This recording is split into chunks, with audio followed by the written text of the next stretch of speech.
إخواني أخواتي، السلام عليكم ورحمة الله تعالى وبركاته. مرحبا بكم في قناتكم أو بي كندا بالدارجة، ومرحبا بكم في قناة أخرى لي أو بي إيميغراسيون كندا، والقناة التعليمية أو بي إيدوكاسيون. اليوم الخوت لو 10 أفريل 2020 في كندا كاملة فيها 22,059 حالة، 22,059 كا انفيكتي، والله يرحمهم 580 نفس اللي ماتت 580 ديسي اكوز دي كوفيد 19. بالنسبه للمقاطعه ديال كيبيك فيها 11677 كا دانفيكسيون. اوكي، دونك 11677 حاله اصابه، ومالوغوزمون يا 241 ديسي 241. كندا أصبحت شبه ميتة خاوية، يعني الله يحضر السلامة وصافي. كلشي مكونفيني في دارو، فهمتي. الله يدير الشتاء والخير ويشافي الجميع ويشافي المرضى. وانا غنصور لكم، نمشي ندير شي سخيرات ونوريكم الطريق كي دايره والناس كي دايرين. يلا السلام عليكم.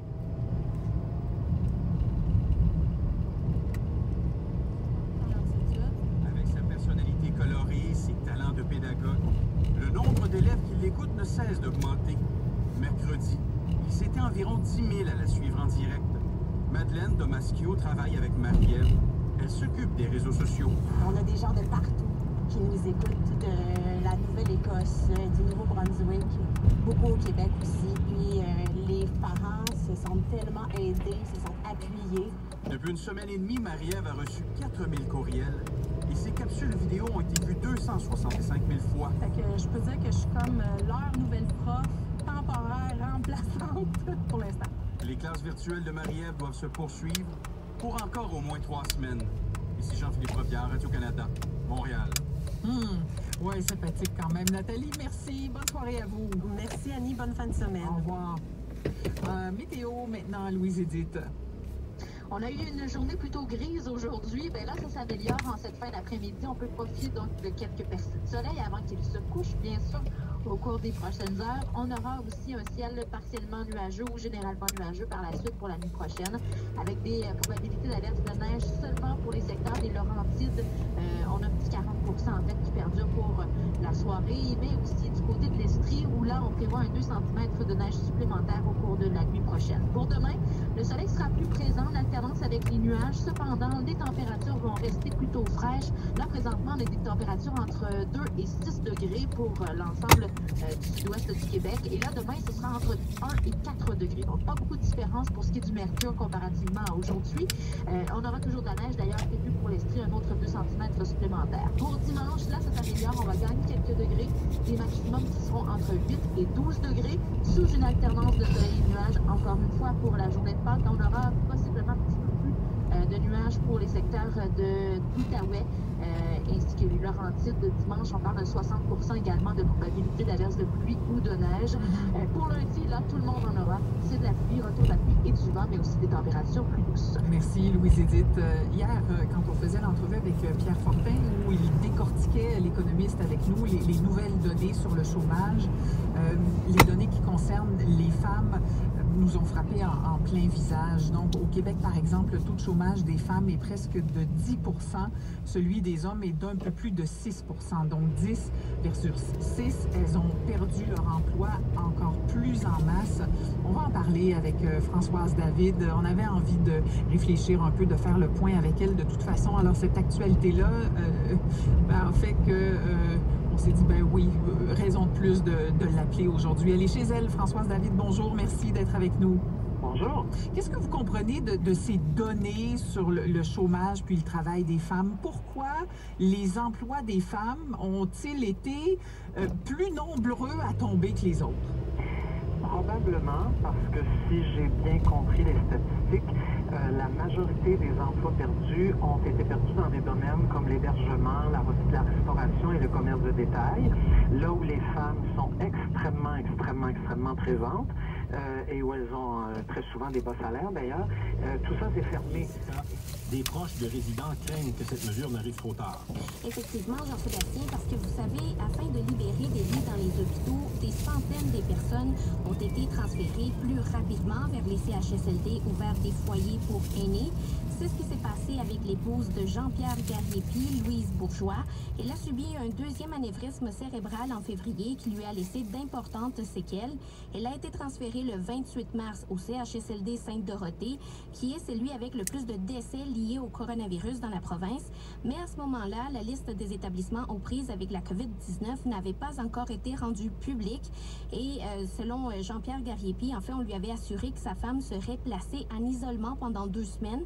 Dimanche dernier, il a reçu un coup de fil pour lui dire que sa femme avait été infectée par la COVID-19. On peut l'écouter. Ils auraient dû, eux, empêcher tout autre patient à revenir, à s'installer. Moi, je suis étonné de voir comment ça se passe. J'ai consulté un avocat pour voir jusqu'à quel point on pouvait aller en recours collectif. Et c'est une possibilité aussi d'aller vers une négligence criminelle dans les fonctions qu'ils occupent. Bon, heureusement, Louise Bourgeois se porte bien. Pour le moment, elle n'a pas de symptômes. Une action collective est-elle vraiment envisageable en ce moment? C'est la question que plusieurs familles se posent. Le propre de cette crise, c'est que les mesures changent d'un jour à l'autre au fur et à mesure qu'on en apprend un peu plus sur la maladie. J'en ai donc discuté un peu plus tôt avec Patrick Ménard, avocat Canadiens qui se rend travailler par centaines tous les jours à Détroit, au Michigan, un des États américains les plus touchés. Mais finalement, Manon, l'histoire se termine bien. C'est 3M qui a joué les diplomates en assurant Donald Trump que 166,5 millions de masques seront produits partout dans le monde pour approvisionner les professionnels de la santé américains qui en manquent. Et donc, les exportations vers le Canada et le Mexique pourront continuer. Voilà pour ce bras de fer donc qui se termine bien. Direction à présent la République démocratique du Congo où les entraîneurs des plus grands clubs de football entrent en piste pour sensibiliser la population aux gestes barrières. Tous ces entraîneurs se sont réunis pour réaliser une vidéo sous la houlette de l'ancien joueur Florent Ibenge. Particularité de cette vidéo, le message est délivré dans toutes les langues parlées en RDC. C'est ce que nous allons découvrir dans ce reportage de Pascal Moagala pour RFI. Comme vous le savez, le coronavirus est chez nous en RDC et c'est donc très sérieux. Faire autrement et surtout pour un gros impact, c'est l'idée première de cette vidéo d'1 minute 37 secondes réalisée par les entraîneurs congolais. Tout le monde lance des messages mais on ne touche pas forcément tout le pays. Si jamais l'entraîneur de V-Club, du Kering, de Lupopo, de Mazembe, de Renaissance, de Maniema Union, de Samabalende se réunissent pour lancer le message, plus les féminines, et qu'on le lance en langue nationale. Je crois qu'on aura touché tout le monde dans le pays. Florent Ibenge, initiateur de cette campagne, et lui-même entraîneur de Vita Club et ancien sélectionneur de RDC.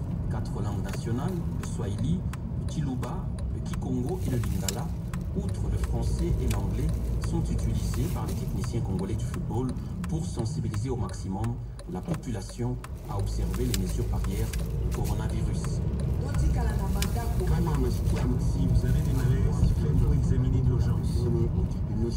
Même s'il n'est plus actif, Motobile Santos, ancien international congolais et vainqueur du premier championnat d'Afrique des Nations avec la RDC comme entraîneur, est aussi de la partie comme le jeune Guy Boukassa, sélectionneur adjoint des Léopards U20. Ce qui prouve que le Covid-19 est pris très au sérieux par les techniciens congolais.